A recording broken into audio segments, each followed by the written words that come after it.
Гиласты KGB формасында кыла турган болсоңуздар, сөзсүз түрдө S3, S4 гендүү гиластардан тийиңиздер.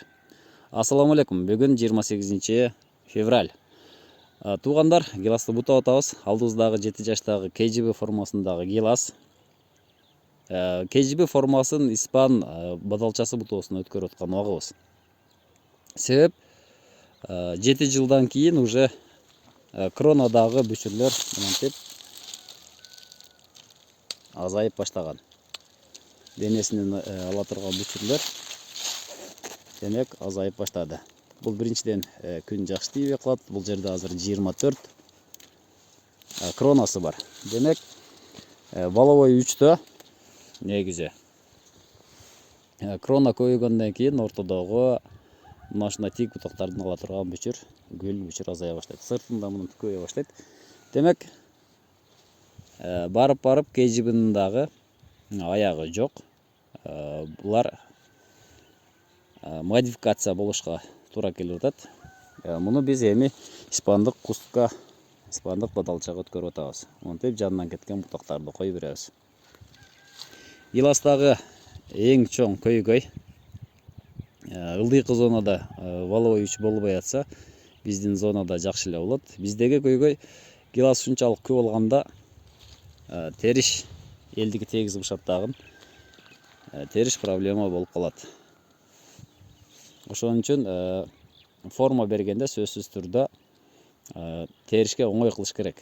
Мурда эми баягы биздеги эски форма, кесе сымал форма бергенде күн тийиш керек, арасына оңой кириш керек, чыгыш керек, териш керек деген эме болгон. Эми заман талабына ылайык гилас канчалык бою жапыз болсо, ошончолук көп тергенге болот. KGB'да тергенге оңой болот деп ушундай KGB формада кылганбыз. KGB'да мисалы үчүн бир күндө бир адам 200 килограммга чейин тере алышы мүмкүн. Балким 150 килограмм. Эгерде эски бактарда боло турган болсо, бир адам 30-40 эле килограмм мөмө тере алат. Барып өзүнүн эски методко окшоп кетет. Испандык куста болгону кронасы көп болот. Мына ушундай бутактар көп болот. Айырмасы муну дагы бир жака ийип тартса болот, келет мыныкы. Бою ылдый болгондуктан тергенге ыңгайлуу болот мыныкы. Бери карап келет. Мына ошол жеңилдиктери болот. Валовойдон эгерде сиздер KGB кылып аткан болсоңуздар, акырындап испандык кустка өтүшкө туура келет.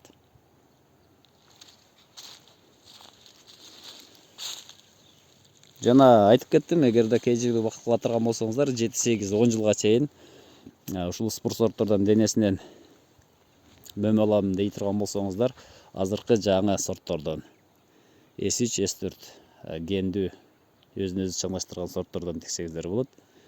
Буларга Лапинс, Скина, Свитариана, Свитхарт башка сортторду ушундай KGB формага салса болот. Анан акырындап, эгер мөмө азайып бараткан болсо, анда сиздер немеге өтүп аласыздар, испандык куска өтүп алсаңыздар болот. Мурда билесиздер, форма эң негизги маанилүү болсо, акырындап азыр мөмө эң маанилүү.